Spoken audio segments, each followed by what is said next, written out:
Welcome to Mastering Stop-Loss and Take Profit, Expert Strategies Revealed.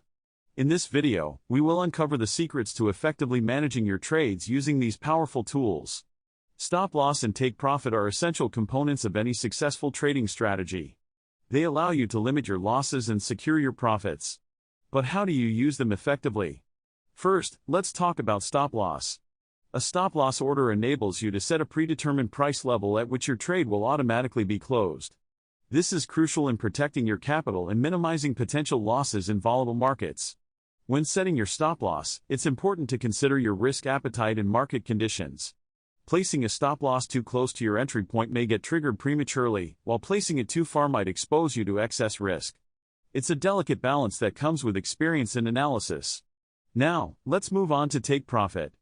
A take-profit order allows you to set a target price level at which your trade will automatically be closed, locking in your desired profit.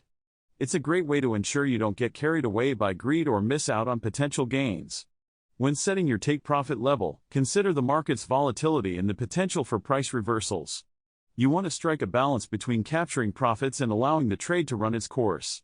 Remember, using stop-loss and take-profit orders doesn't guarantee success, but it dramatically improves your trading discipline and risk management. These tools are critical for any trader seeking consistent profitability. In conclusion, mastering stop-loss and take-profit is essential for your trading success. They serve as your safety net and ensure you stay in control of your trades, even when emotions run high. Thanks for joining us today. If you found this video helpful, please subscribe to our channel for more valuable insights. Happy trading!